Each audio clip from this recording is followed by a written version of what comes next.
ఎర్రగడ్డ డివిజన్లో car party నేతలు జోరుగా ప్రచారం చేస్తున్నారు. డివిజన్లో పాదయాత్ర చేపట్టి ఇంటింటికి గులాబీ పార్టీని తీసుకువెళ్లి మాగంటి సునీతను గెలిపించాలని ఓటర్లకు విజ్ఞప్తి చేశారు. కేసీఆర్ హయాంలో జరిగిన అభివృద్ధి సంక్షేమ పథకాలను వివరించారు. ఈ కార్యక్రమంలో ముద్దం నరసింహ యాదవ్ నేతలు పాల్గొన్నారు. పాదయాత్ర చేపట్టిన పల్లా రాజేశ్వరరెడ్డితో మా ప్రతినిధి మహేందర్ ఫేస్ టు ఫేస్.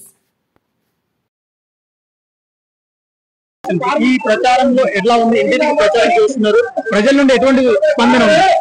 ప్రతి ఇంటికి పోయి కేసీఆర్ గారు 10 సంవత్సరంలో ఏం చేసిండ్రో, 2 సంవత్సరాల్లో కాంగ్రెస్ ఏం చేసిండ్రో చెప్దామని చెప్తే మమ్మల్ని వాళ్ళు చెప్పనియట్లే. మాకు 2000 పింఛన్ ఇచ్చిన సారే ఇచ్చిండు, కళ్యాణ లక్ష్మి షాదీ ముబారక్ ఇచ్చిన కేసీఆర్ సారే ఇచ్చిండు, ఈ రోడ్లు కానీ ఇంతకుముందు చేసినా కూడా గోపీనాథ్ గారే చేసిండ్రు, నల్లా బిల్లు తక్కువ చేసినా కేసీఆర్ గారే చేసిండ్రు. ఇలా నల్లా బిల్లులు కొత్తగా వస్తున్నాయి, కరెంట్ 24 గంటలు ఉండట్లేదు. ఇంతకుముందు ఏ మంచి పనులు చేసినా కేసీఆర్ గారు చేసింది కాబట్టి ఇంతకుముందు కేసీఆర్ గారు చేసినాం, ఇవాళ కూడా కేసీఆర్ గారికి వేస్తామని చెప్పేసి ముక్త కంఠంతో అందరు కూడా చెప్తున్నారు. అంటే స్వయంగా వాళ్ళే చెప్తున్నప్పుడు మీకు ఎలా అనిపించింది? సంతోషం అనిపిస్తున్నది.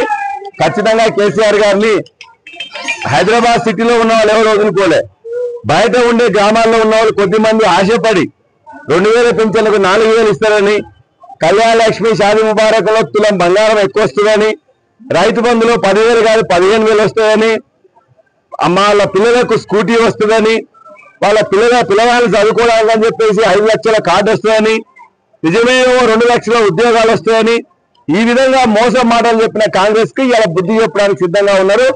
₹1 బిల్లు కూడా ఇంతవరకు ఎవరికి ఇవ్వలే రేవంత్ రెడ్డి సర్కారు కాంగ్రెస్. కాబట్టి ఇలా పోటీ ఇక్కడ దురదృష్టవశాత్తు చనిపోయిన గోపీనాథ్ గారి భార్య సునీత గారికి, ఒక లేడీకి ఒక రౌడీకి మధ్య జరుగుతుంది పోటీ. కాబట్టి లేడీనే కావాలని అందరూ కోరుకుంటున్నారు. Please do subscribe to SKS Fly TV.